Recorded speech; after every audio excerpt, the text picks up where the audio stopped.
अस्सलाम वालेकुम व्यूअर्स, मैं हूं समीना पाशा। उम्मीद है आप लोग खैरियत से होंगे। व्यूअर्स, कुछ अहम खबरें और अपडेट्स लेकर इस व्लॉग में आपके सामने हाजिर है जनाब। खबरें तो काफ़ी ज़्यादा हैं जी। एक तो अफसोसनाक वाक़या स्वात में पेश आया, उसके ऊपर भी बात करनी है। इद्दत केस की आज समाअत थी और वो जज साहब जिन्होंने पिछली पेशी पर भी कहा था कि जी खबर मानिका या उनके वकील पेश हो ना हो, वो मअतली के हवाले से कम फैसला ज़रूर कर देंगे। और मैंने उसी दिन उस व्लॉग में भी ये बात कही थी कि मुझे इस बात पे बिल्कुल एतबार नहीं है। ऐसे ही बढ़ गए, हम पिछले जज साहब से भी सुनते थे और हुआ क्या, 3 महीने केस सुनने के बाद आखिर में ऐन फैसला सुनाते हुए जज साहब ने हाथ जोड़ लिए कि जनाब मैं तो जा रहा हूँ, खुदाफिज, मैं ये बोझ नहीं उठा सकता। तो ये जज साहब भी अब आए हैं, इनको तो पाबंद भी किया है इस्लामाबाद हाई कोर्ट ने कि जी 25 जून तक कम से कम सज़ा की मअतली के हवाले से आपने फ़ैसला ज़रूर कर देना है।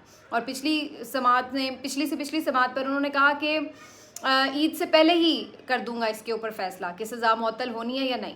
फिर अगले ही दिन अचानक कहने लगे कि नहीं जी ईद से पहले नहीं होगा, 21 जून को तो लाजमी कर दूंगा, कोई पेश हो या ना हो। अब 21 जून भी आज हो गई लेकिन सज़ा मअतल नहीं हुई, अगली तारीख दे दी गई है। इसके ऊपर डिटेल में आपको बताती हूँ आज क्या कार्रवाई हुई। और इसके साथ साथ कुछ जिक्र करना है जनाब हमें इमरान खान साहब की गुफ्तगू का। अडयाला में आज फिर 190 मिलियन पाउंड केस की समाअत, जिसमें इमरान खान साहब ने सहाफ़ियों से जो गुफ्तगू की है वो रिपोर्ट हुई है, वो भी आपको बताते हैं। फिर जनाब एक नकदा कोका का नया वर्जन आया है, वो आपके साथ शेयर करेंगे और उसका कुछ पस मंज़र भी जानेंगे। ज़ुबैर साहब ने, मोहम्मद ज़ुबैर साहब PMLN के साबिक रहनुमा, इन्होंने भी कुछ इंकशाफात किए हैं बड़े इंपॉर्टेंट, जिस पे बात हो रही है। उसके ऊपर भी मुझे कुछ कहना है। तो चीज़ें तो जनाब आज काफ़ी सारी हो गई हैं, देखते हैं किन बातों के ऊपर बात हो सकती है और उसके ऊपर फिर डिस्कशन करते हैं। आपसे रिक्वेस्ट है कि चैनल को सब्सक्राइब कर दें अगर अभी तक सब्सक्राइब नहीं किया। सबसे पहले जी इमरान खान साहब की बातों के ऊपर बात हो जाए। बड़े दिन के बाद इमरान खान साहब की तरफ से कोई गुफ्तगू हुई है, उसकी वजह यह है कि ईद वगैरह थी, कोई समातें नहीं थी, कोई मुलाकातें नहीं थी, तो इसलिए कुछ उनका पैगाम उस तरह से सामने नहीं आ रहा था। तो आज काफ़ी दिन के बाद ये समाअत हुई जिसमें सहाफ़ियों के मुख्तलिफ सवालों के जवाब दिए। जो उन्होंने बातें की हैं उसमें उन्होंने मुज़ाकरात के हवाले से जब सवाल हुआ तो उन्होंने कहा कि इसका इख्तियार महमूद अचकज़ई को दिया है। वो एक जो तहफ़्फ़ुज़ तहरीक आईन पाकिस्तान मूवमेंट है उसके हवाले से उसके सरबराह भी हैं, तो वो मुज़ाकरात बेशक करें लेकिन PTI बराह रास्त मुज़ाकरात नहीं करेगी। और वैसे भी PMLN के साथ मुज़ाकरात का क्या फ़ायदा है, क्योंकि मुज़ाकरात अगर हुए तो मैंडेट तो वापस करना पड़ेगा और फिर उनकी हुकूमत ख़त्म हो जाएगी। तो ऐसी किसी भी चीज़ के लिए वो कैसे राज़ी हो सकते हैं। लेकिन बहरहाल महमूद अचकज़ई साहब को हमने बिल्कुल ये कहा है कि वो मुज़ाकरात करें और हम देखते हैं कि उसका क्या नतीजा निकलता है। इसके साथ उन्होंने कहा कि जी ये अली अमीन गंडापुर साहब के हवाले से बात हुई तो उन्होंने कहा कि जी अली अमीन गंडापुर साहब को एजेंसियों के जो लोग हैं वो जेल नहीं आने देते, मुलाकात नहीं करने देते, और यहाँ पर जो लोग एजेंसियों के मौजूद हैं जो जेल के मामलात को कंट्रोल कर रहे हैं उनके हवाले से वो एक दरख्वास्त भी दायर करने जा रहे हैं अदालत में कि जनाब यहाँ पर गैर ज़रूरी और गैर कानूनी तौर पर एजेंसियाँ जो हैं वो ऑपरेटिव नज़र आती हैं, तो इसके ख़िलाफ़ वो दरख्वास्त भी दायर करना चाहते हैं। इसके बाद उन्होंने ये भी बात कही है कि जो एहसन इकबाल साहब का स्टेटमेंट है कि 5 साल जेल में रखेंगे, ये तो हमारे अदालती निज़ाम के ऊपर सवालिया निशान है, तो उसकी तौहीन है कि आप कौन होते हैं फ़ैसला करने वाले। और ये बात मैंने भी चंद दिन पहले अपने व्लॉग में कही थी कि ये बेसिकली इमरान खान को आपने कोई मैसेज नहीं दिया, ये तो आपने पाकिस्तान के अदालती निज़ाम को मैसेज दिया है, ये उनकी तौहीन की है कि जी आपकी कोई औकात नहीं, फ़ैसला तो जैसे हमने करना है। तो ये इस तरह की सूरत हाल है। फिर उनसे जब शेर अफजल मरवा साहब के हवाले से सवाल किया गया तो उन्होंने कहा कि वो तो सुना है लंदन में मौसम के मज़े ले रहे हैं, तो अभी सवाल उनसे बेसिकली ये था कि क्या दोबारा उन्हें कारकुनान को मुतहर्रिक करने के हवाले से कोई ज़िम्मेदारी दी जाएगी। तो इस पर उन्होंने बस ऐसे हल्का फुल्का सा तबसरा किया, कोई ख़ास इस पर हाँ ना नहीं की। ये सब गुफ्तगू के बाद उन्होंने एक जो बड़ी इम्पॉर्टेंट बात की है वो मैं आपके साथ ज़रूर शेयर करना चाहती हूँ। वो ये कि उन्होंने कहा कि इस वक्त जितने भी बहरान हैं उसका वाहिद हल ये है कि जो इलेक्शन का रिज़ल्ट था उसको तस्लीम किया जाए।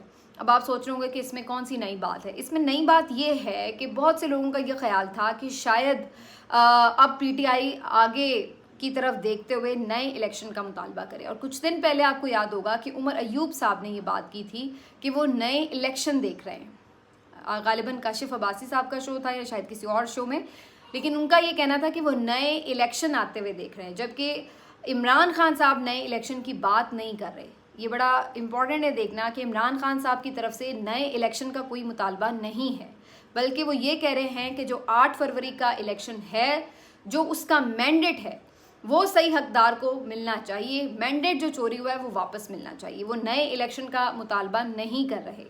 तो अगर कोई ये समझ रहा था पीटीआई की सफ़ों में कि शायद अब नए इलेक्शन का डिमांड होगा और नए उसकी तरफ बात जाएगी कि जी नए सिरे से सब कुछ इलेक्शन वगैरह हो, तो मैं भी इस वैसे बात के हक में नहीं थी, क्योंकि जो आपने उसके बाद ज़िमनी इलेक्शन में देखा और उसके बाद भी अभी भी जो सेटअप है, जिस तरह से election commission of Noon league इस वक्त मौजूद है, तो उसके होते हुए किसी और इलेक्शन में जाना, तो इसका मतलब ये है कि ये जो इनको 90-95 सीटें मिली हैं, ये इनको ये भी नहीं लेने देंगे। क्योंकि जब आपको पता चल गया कि फॉर्म 47 पे ही आपने हुकूमतें बनानी है, एमएनए बनाना है लोगों को, तो फिर तो इलेक्शन की पूरी एक्सरसाइज का फ़ायदा ही कोई नहीं है। तो मैं ख़ुद ये नहीं समझती कि पीटीआई को या किसी भी इस वक्त जो भी जमहूरियत पसंद बंदा है और जो इलेक्शन कमीशन ऑफ पाकिस्तान का एक सही तौर पर तज्जिया करते हुए ये देख सकता है कि वो एक इंतहाई जानिबदार, इंतहाई मुतनाज़ और इंतहाई गलत किस्म का इलेक्शन है करवाता है, तो उसके बाद फिर कोई वजह नहीं रह जाती कि आप इस इलेक्शन कमीशन के नीचे एक और इलेक्शन की डिमांड करें।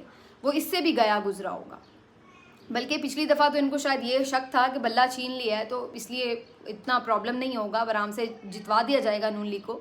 लेकिन ये तो जब एन आधे रिजल्ट आए तो पता चला कि ओहो ये तो काम फिर भी ख़राब हो गया। तो फिर इन्होंने अफरा तफरी में कुछ चीज़ें की, कुछ जगहों पे सीटें मैनेज हो गई, कुछ जगहों पे नहीं भी हो सकी, तो 90-95 वो फिर लेके बैठ गए पीटीआई वाले। तो अगली दफ़ा तो ये फिर ऐसे फुल प्रूफ इंतजाम करेंगे धांधली के कि कोशिश इनकी होगी कि 5-7 सीटें भी पीटीआई को ना मिल सकें। तो इसलिए ये जो इलेक्शन है, नए इलेक्शन की बात करना, ये अपने पाँव पर कुल्हाड़ी मारने के मुतरादिफ होगा। फोकस इस बात पे होना चाहिए कि आप जो आपका मैंडेट है उसको वापस लें। और क्यों ना हो, जब आपको एक मैंडेट मिला है अवाम के साथ, अवाम इतने जोश से निकली, हर मुश्किल अबूर करके निकली, और फिर वो आज ये देखे कि जनाब हमारे तो वोट ने कोई फ़र्क नहीं डाला, तो फिर आइंदा तो लोग इलेक्शन में पार्टिसिपेट ही नहीं करेंगे, मुस्तरद कर देंगे कि हमारे जाने का क्या फ़ायदा है। तो आपको हर सूरत इस मैंडेट का तहफ़्फ़ुज़ करना होगा, वरना आइंदा के बाद आप ये भूल जाएं कि पाकिस्तान में कोई भी वोट डालने आएगा। ये आपको इलेक्शन अपना बचाना ही बचाना है, ये मैंडेट आपको बचाना ही बचाना है। अदरवाइज़ इसके बाद आपके पास कोई ऑप्शन नहीं है कि आप ये सोचें कि लोग आपको आके वोट करेंगे। तो मेरे नज़दीक तो ये अवाम के साथ ज़्यादती हुई है, पीटीआई के साथ ज़्यादती नहीं है, सिर्फ ये अवाम के साथ ज़्यादती है। तो इस अवाम के साथ जो हुई ज़्यादती है इसका इजाला होना चाहिए, और वो इसी तरह मुमकिन है कि वो जो वोट अवाम ने दिया है वो उसको वापस किया जाए। ये नहीं कि आप चलो जी मिट्टी पाओ पुराने वाली गलती को अब नई गलती करते हैं, और वो फिर ऐसी फूल प्रूफ होगी जिसके मैं पहले ही आपको बता चुकी हूँ। तो इमरान खान साहब इसमें मुझे आज काफ़ी वाज़े तौर पर क्लियर नज़र आए हैं कि वो नए इलेक्शन की डिमांड नहीं करे, कम अज़ कम उस वक्त तक जब तक ये कॉन्ट्रोवर्शियल और इंतहाई जानिबदार इलेक्शन कमीशन मौजूद है, बदतरीन तारीख का। अब आगे आते हैं जी, जो इद्दत केस है उसके ऊपर जैसे कि मैंने थोड़ा सा तो आपको अपडेट किया भी है। जो कुछ जज साहब ने कहा उसके बरक्स आज क्या हुआ, आज तो उन्हें हर सूरत फैसला मुअत्तली के हवाले से करना था कि सज़ा मुअत्तल होनी है या नहीं, लेकिन आज के रोज़ भी जो ख़ावर मानिका साहब के वकील थे उन्होंने आके कह दिया कि जी मैंने तो वकालतनामा ही जमा नहीं करवाया। ये वो 2-3 दफ़ा पहले की तरह समातों में वक्फे होते रहे और कोई सूरत हाल नहीं बन रही थी, बड़ी मुश्किल से कहीं फिर दलाइल का आगाज़ हुआ। सलमान अकरम राजा साहब ने अपने दलाइल दिए हैं और बेहतरीन उनके दलाइल एज़ एक्सपेक्टेड। उनकी अब क्या तारीफ़ करें जनाब, वो एक काबिल वकील हैं, सबको मालूम है। और उन्होंने ये कह दिया है कि इस केस में कुछ नहीं है, और सब जानते हैं कि इस केस में कुछ नहीं है। आप कैसे ये साबित करेंगे कि जनाब बुशरा बीबी साहिबा की इद्दत मुकम्मल नहीं हुई थी, क्योंकि इद्दत का कोई महीने वगैरह का ताल्लुक तो है नहीं है। ये तो जो ख़वातीन के पीरियड्स हैं माहवारी है उसके हवाले से एक रेशो, वो एक टाइम पीरियड है कि जी 3 उसमें से वो गुजरने चाहिए। तो आप इसको कैसे साबित कर सकते हैं, ये तो कोई दूसरा साबित ही नहीं कर सकता। तो इसीलिए ख़वातीन की जो राय है उसको एहतराम दिया गया इस मामले के ऊपर। लेकिन अब हम क्या कह सकते हैं, जिस तरह का घटिया ये केस बनाया गया। तो अब हुआ ये है फाइनली कि इस केस की समाअत 25 जून तक जो है वो मुलतवी कर दी गई है। और अब एक दफ़ा फिर से जज साहब ने ये कह दिया है कि जनाब उस दिन तो मैं फ़ैसला लाजमी सुना दूंगा कि सज़ा मुअत्तल होनी है या नहीं। और याद रहे कि 25 जून को ही एक मरकज़ी अपील जो इसकी मेरिट पर जो अपील है वो भी उस दिन तारीख़ रखी गई है। अब मुझे बज़ाहिर ये नज़र आ रहा है कि उस दिन भी शायद सज़ा मुअत्तल ना हो सकता है कि ख़ावर मानिका साहब के वकील इस ऑर्डर को चैलेंज करने पहुंच जाएं चीफ जस्टिस आमिर फ़ारूक साहब के पास कि जो हाई कोर्ट के जज मियाँ गुल हसन औरंगज़ेब साहब ने ये टाइम बाउंड किया है कि जी 10 दिन में सज़ा मुअत्तली पर फैसला हो, इसको ऑर्डर को किसी तरह भी चैलेंज करके कोशिश की जाएगी कि मज़ीद वक्त ले लिया जाए, तो ऐसा कोई भी हरबा आजमाया जा सकता है। लेकिन बहरहाल फ़िलहाल तो इसके ऊपर कोई सज़ा मअतली का फ़ैसला नहीं आया। हर तरफ से लान तान हो रही है कि कम से कम इस घटिया केस को ही ख़त्म कर दें, लेकिन कोई असर नहीं हो रहा। अब आ जाते हैं जी इस बात के ऊपर कि ज़ुबैर साहब ने क्या इंकशाफात किए हैं। मोहम्मद ज़ुबैर साहब PMLN के वो भेदी हैं जो कि आजकल लंका ढा रहे हैं बार बार, और मुख्तलिफ प्रोग्राम्स में आते हैं तो नए नए इंकशाफात करते हैं। बेसिकली वो इंकशाफात तो नहीं हैं, सारी दुनिया को पता है कि क्या हुआ, कैसे हुआ, किस तरह हुआ और कौन कौन से उसमें किरदार मुलव्विस थे। अब सिर्फ ये है कि जब आप घर के अपने भेदी के मुंह से वो सब बातें सुनते हैं तो आपकी मज़ीद वेरिफिकेशन हो जाती है, आपके पास सबूत आ जाते हैं, आपको पता चल जाता है कि ये जो बातें सबको पता थी वो सही बातें थी, इनमें कोई मुबालगा आराई नहीं थी, क्या सच था क्या झूठ था आपको साफ तौर पर नज़र आ जाता है, क्योंकि अपने मुंह से वो इकरार कर रहा है ना बंदा जो सारा मिडल मैन था इस सारी निगोसिएशंस में। तो ज़ुबैर साहब ने बताया है कि किस तरीके से इमरान खान साहब की हुकूमत को गिराने के लिए बाजवा साहब मुतहरिक थे। इवन उन्होंने मियाँ नवाज शरीफ से लंदन में जाके मुलाकातें तक की हैं। यही वो बात है जो इमरान खान साहब कई अरसे से कह रहे हैं कि जी लंदन प्लान बना और उसमें सब कुछ तय हुआ। तो उसमें आप अब ज़ुबैर साहब उस बात का अपने मुंह से एतराफ़ कर रहे हैं कि बिल्कुल बाजवा साहब की वहाँ जाके लंदन में नवाज शरीफ साहब से मुलाकातें भी हुई। ये भी उन्होंने बताया कि उस वक्त भी हुकूमत गिराने के लिए तैयार थे, 2019 में भी। फिर कोरोना आ गया, शहबाज शरीफ साहब को उस वक्त बुलाया भी इसीलिए गया था, लेकिन फिर कोरोना की वजह से फ़िलहाल हुकूमत चेंज नहीं की गई कि चलो जी इस वक्त तो मुश्किल सिचुएशन है तो वो सारा भी मलबा इमरान खान पे ही जाने दो। और उसके बाद फिर किस अंदाज से एक्सटेंशन की ऑफ़र्स और उसके बदले में सारी जो फेवर्स ली गई नून की तरफ से वो सब, तो अब वो हर चीज़ जो है वो अपने मुंह से बता रहे हैं। और इंटरेस्टिंगली उन्होंने ये भी इसमें बताया है कि मरियम नवाज़ साहिबा ने ये भी उन्हें हिदायत कर रखी थी कि हमारी जो मुलाकातें बाजवा साहब से हो रही हैं उससे मुताल्लिक़ किसी को कानो कान खबर नहीं होनी चाहिए। यानी वही बात कि ऊपर से आप वोट को इज्जत दो के नारे लगा रहे थे, ऊपर से आप आते थे तो बाजवा साहब को ललकार रहे होते थे, इस्टेब्लिशमेंट को ललकार रहे होते थे और ये बातें कर रहे होते थे कि जी आप बड़ी सिविल सुप्रीमेसी की बातें कर रहे हैं और आप बड़ा कोई डट के खड़े हैं और मुकाबला कर रहे हैं। और अंदर से क्या सूरत हाल थी कि आप लोग खुफिया मुलाकातें करते थे, वहाँ पे आप जूते पॉलिश करते थे, वहाँ पे आप ऑफ़र्स देते थे, वहाँ से आप फेवर्स लेते थे और बाहर आकर आप कहते थे कि जनाब आप बड़े कोई चैम्पियन है जमहूरियत के और लंबरदार हैं। तो ये थी इनकी हकीकत, ये थे इनके झूठ के पलंदे जो पहले भी खुल चुके हैं और अब ख़ुद इनके अपने मुँह से भी खुल रहे हैं।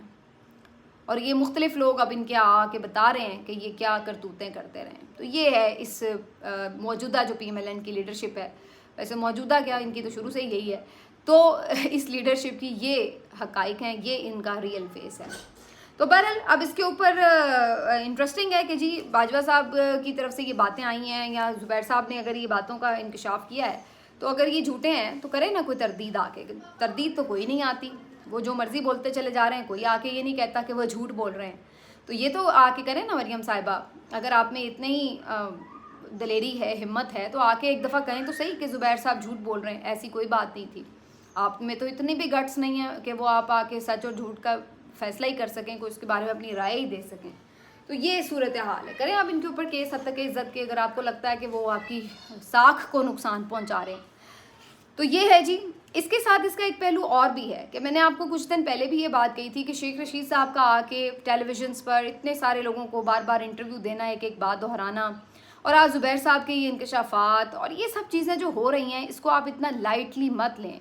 इसका मतलब ये है कि सिस्टम के अंदर इस बात के इशारे मौजूद हैं कि ये जो मौजूदा सेटअप है ये नाकाम सेटअप है, ये जाली सेटअप है और ये झूठ सेटअप है, और इसके साथ पाकिस्तान की तरक्की मुमकिन नहीं है, बल्कि इसके साथ खुदा न खास्ता पाकिस्तान की सालमियत और बका को भी चैलेंज दरपेश हैं। इसी वजह से इस सिस्टम के अंदर भी एक रेजिस्टेंस मौजूद है, इस मौजूदा सारे सेटअप के लिए भी, और इस बात के हक़ में कि आइन और क़ानून की बहरहाल हुक्मरानी होनी चाहिए, जो अवाम की राय है उसको बहरहाल एहतराम मिलना चाहिए।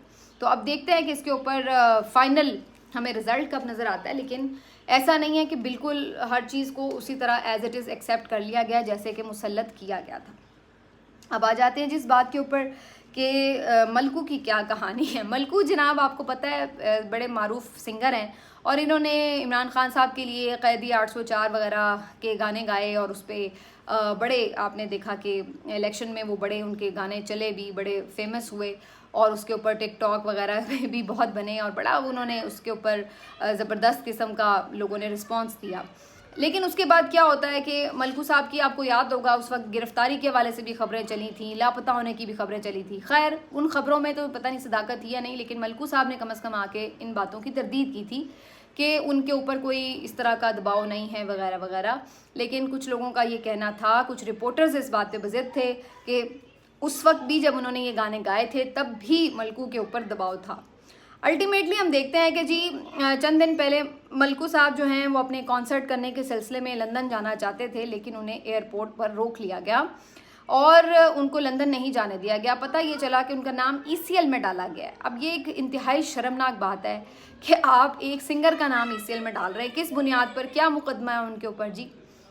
ये तो आप फिर वही बात आ जाती है कि बुनियादी हुकूक सल्ब करने वाली बात है कि आपने एक बंदे को, क्योंकि हर आज़ाद शहरी का ये हक़ है कि वो जहाँ चाहे ट्रैवल कर सकता है, आपने उनको ट्रैवल करने से रोका, जिसकी वजह से यकीनी तौर पर उन्हें नुकसान भी हुआ होगा, माली तौर पर भी। उसकी वजह यह है कि जब आप किसी का कॉन्सर्ट है वो वहाँ नहीं पहुँच सकेगा तो उसे माली तौर पर भी उसका नुकसान होगा। तो आपने ये किया, अल्टीमेटली उसको अदालत में भी चैलेंज किया गया। लेकिन उससे ज़्यादा इंटरेस्टिंग बात क्या हुई? उससे ज़्यादा इंटरेस्टिंग बात ये हुई कि आज चंद दिन के बाद एक नया वर्जन जो है नकदा कोका का, वो हमें सुनने को मिलता है।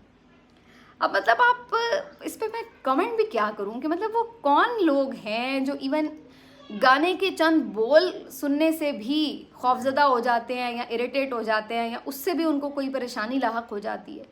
मतलब फॉर गॉड सेक यार, प्लीज़, कहाँ पर आपको रेट किया जाता है और आप लोग किधर जाके अपना लेवल लेके जा रहे हैं? मतलब मैं तो इस पे, मुझे तो कमेंट करते हुए भी अजीब सा महसूस हो रहा है कि मतलब आप यानी गानों से भी आपको कोई प्रॉब्लम है।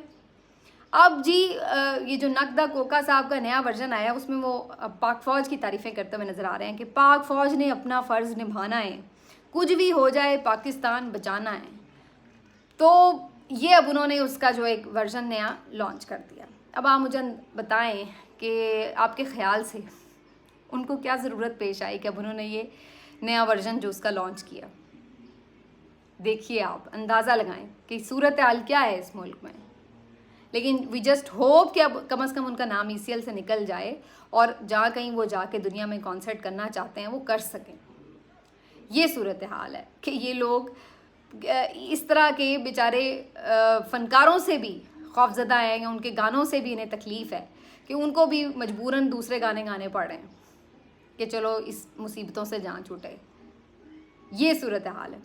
वैसे मैंने इसके ऊपर अपना भी एक इसका वर्जन दिया है, वो मैं गा के तो नहीं आपको सुना रही, लेकिन वैसे सुना देती हूँ कि दिल नहीं राज़ी पर गाना ते गाना है, ECL तो ना अपना जो कडाना है। तो ये मलकू साहब मैंने आपके लिए गाना गाया नकदा कोका कि दिल नहीं राज़ी पर गाना ते गाना है, ECL तो ना अपना जो कडाना है। तो वी होप कि आपका नाम जो है वो अब ECL से निकल जाए। लेकिन ज़ाहिर है मलकू साहब से किसी को क्या प्रॉब्लम होगी।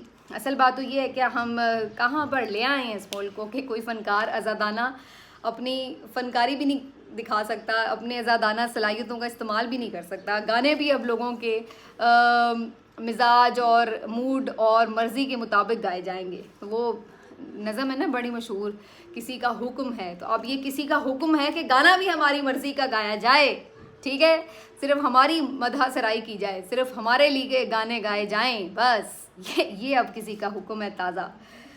बात मुझे करनी थी जी एक दो मामलात पर और भी। कुछ आम केसेस समात के लिए फ़िक्स हुए हैं, फिर सवात का जो अफसोसनाक वाक़या है इस पर भी मुझे बात करनी है। लेकिन अब अगली वीडियो में इस पर बात करेंगे। अपना ख्याल रखिए। अल्लाह हाफ़िज़।